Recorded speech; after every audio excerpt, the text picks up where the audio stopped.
नमस्कार, मेरा नाम संजय कुमार। मैं बताने जा रहा हूँ ग्राहक को लुभाने के लिए क्या करें। आपके दुकान में जो ग्राहक आते हैं उसे खरीदने के लिए प्रभावित करना, उसे प्रलोभित करना, ये कैसे हो सकता है और लुभाने के लिए, प्रलोभित करने के लिए क्या करें, ऐसे करके समझेंगे। इसमें आपका विचार से बनता है व्यवहार, व्यवहार से बनता है संस्कार, संस्कार से बनता है व्यापार। तो ये बात याद रखना, आपका विचार वाणी अच्छा होना चाहिए, मीठा होना चाहिए, तभी जो है वो आपके लिए, आपके उत्पाद या सेवाओं के लिए लोभित हो सकते हैं, प्रलोभित हो सकते हैं, आकर्षित हो सकते हैं, प्रभावित हो सकते हैं। तो इन बातों का ध्यान रखना है। इसमें हम कुछ महत्वपूर्ण बिंदुओं पर चर्चा करेंगे जिससे समझ पाएंगे कि ग्राहक लुभाने के लिए क्या करें, ऐसे करके समझें, या ग्राहक को कैसे लुभाया जाता है, कैसे लुभाएं, ऐसे करके भी समझेंगे। पहली बात, गुणवत्ता वाले उत्पाद या सेवा की पेशकश करें। आपको अपने उत्पाद या सेवा को गुणवत्ता वाले, जिसमें क्वालिटी हो, जिसमें अच्छा हो उत्पाद या सेवा यदि दे रहे हैं तो सेवा में बेहतरीन होना चाहिए, बेहतर होना चाहिए। ऐसा उत्पाद या सेवा प्रदान करते हैं तो आपकी उत्पाद या सेवा की गुणगान किया जाएगा और दूसरे लोग तक बताया जाएगा। उससे और ग्राहक लोभित होंगे, प्रलोभित होंगे, आकर्षित होंगे, प्रभावित होंगे। दूसरी बात, उत्पाद या सेवा में नवीनता और विशेषता लाएं। आपका जो उत्पाद है या सेवा है, उस उत्पाद या सेवा में आपको नवीनता लाना है, नयापन लाना है और विशेषता लाना है। विशेषता क्या है उसकी, उस उत्पाद या सेवा की? जैसे कोई उत्पाद है, उसकी नया करके लाएं तो उसकी विशेषता भी तो होनी चाहिए, या सेवा भी कोई नया दे रहे हैं तो उसकी विशेषता भी होनी चाहिए कि ये सेवा जो है, यदि आप इस को कर लेते हैं तो इससे आपको जीवन में बहुत महत्व मिलेगा और आपका जीवन सरल हो जाएगा। ऐसा कुछ गुण विशेषता होना ही चाहिए। तीसरी बात, ग्राहकों की समस्या को जल्दी और प्रभावी ढंग से हल करें। आप ग्राहक की समस्या को समझ करके सही ढंग से पहले समझने की कोशिश कीजिए। तो ग्राहक के समस्या को सही ढंग से समझने के लिए आपको इन बातों का ध्यान रखना होगा कि ग्राहक क्या बोल रहा है, किस बात को लेकर के बोल रहा है, और उसके समस्या को पकड़ना है।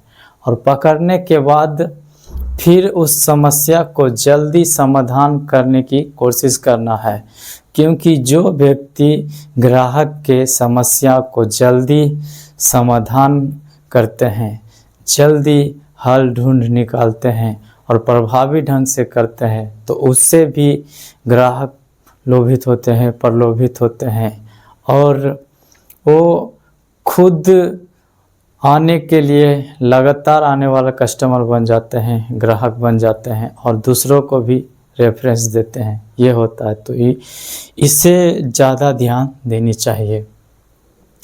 आकर्षक और प्रभावी रणनीतियों का उपयोग करें। आपको आकर्षक और प्रभावी रणनीति बनाना है। इसमें आ जाएगा आपको, आपका दुकान जो है, उस दुकान में साफ़ सुथरा सही होनी चाहिए और लाइटिंग की व्यवस्था सही होनी चाहिए, ताकि देखने में आकर्षक लगे, प्रभावशाली लगे, ऐसा होना चाहिए। उसी से ग्राहक आकर्षित हो और प्रभावित हो।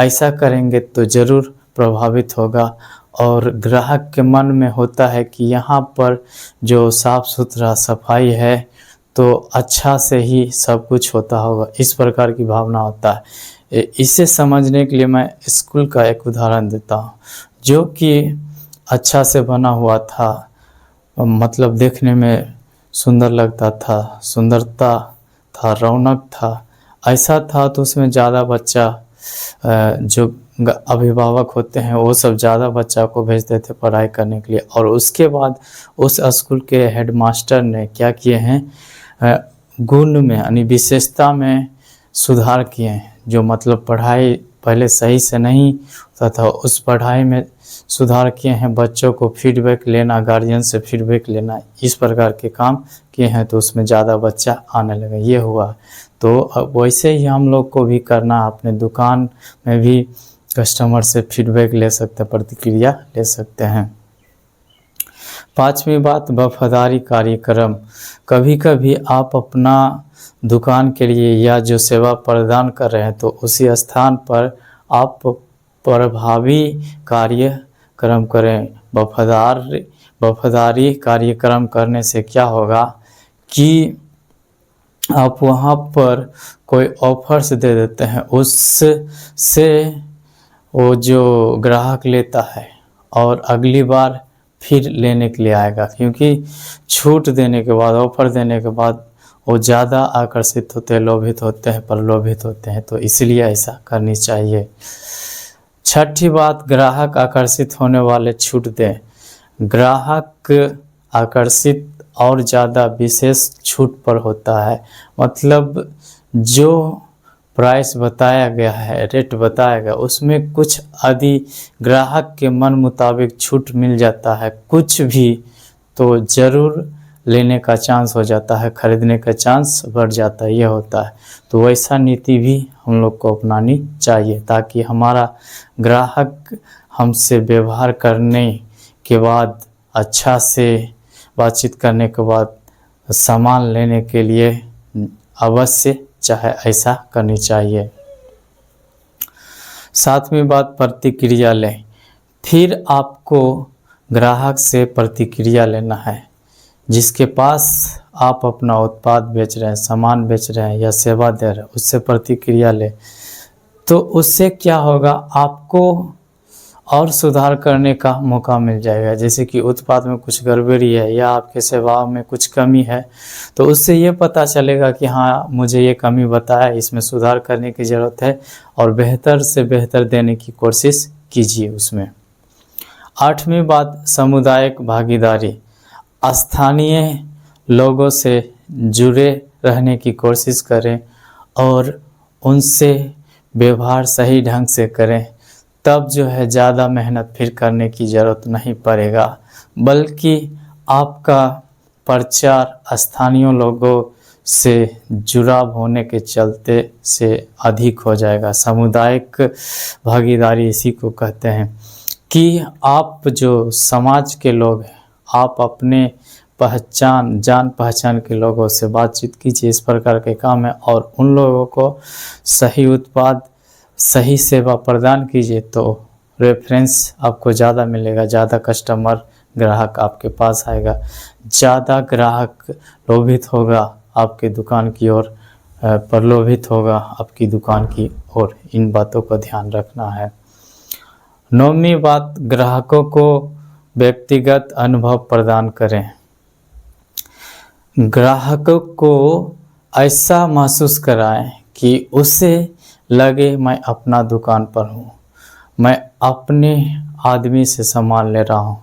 उसे ऐसा नहीं लगे व्यवहार करने के दरमियान में, बातचीत करने के दरमियान में, कि मुझे ठगा जा रहा है या मतलब ज़बरदस्ती प्रेशर डाला जा रहा है। इस प्रकार से नहीं, मतलब उसके लिए महत्व बता देना है और ज़रूरी बता देना कि आपके लिए आवश्यक है, लेकिन आप उससे तभी सामान बेच सकते हैं या सेवा दे सकते हैं जब ग्राहक के मन मुताबिक होगा। तो इन बातों को ध्यान रखना है।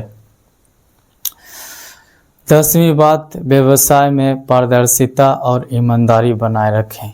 आपको अपने दुकान में जो उत्पाद या अपने व्यवसाय में जो सेवा प्रदान करते हैं उसमें पारदर्शिता,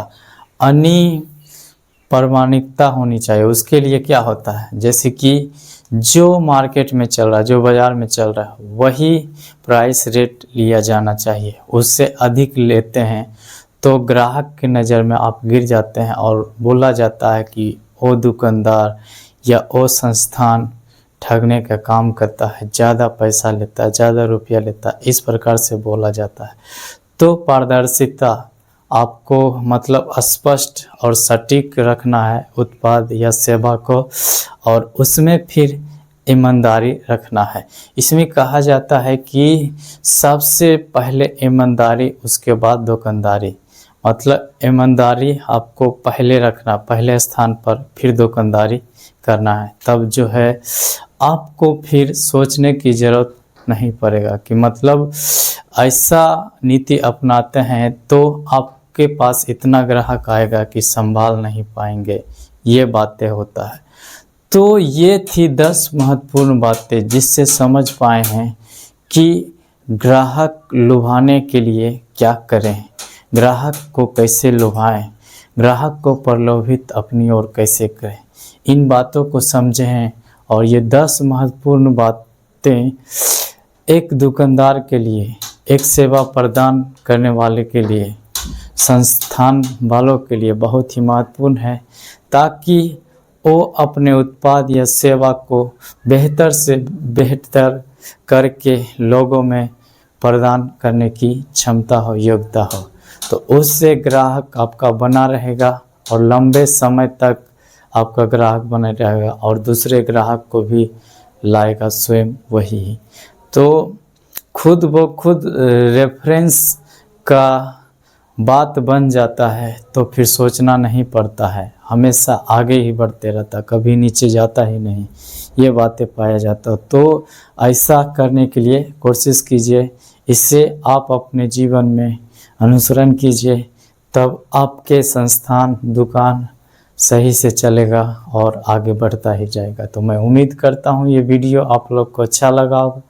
उत्साह बढ़ाने के लिए लाइक कीजिए, शेयर कीजिए और कमेंट करके बताइए कि ये वीडियो आपको कैसा लगा। चैनल पर पहली बार है तो चैनल को सब्सक्राइब कर लीजिए, घंटी के ऑल वाले बटन को दबा दीजिए। फेसबुक पेज पर हैं तो फॉलो कर लीजिए और ऑल वाले वीडियो के लिए नोटिफिकेशन अनेबल कर दीजिए। धन्यवाद।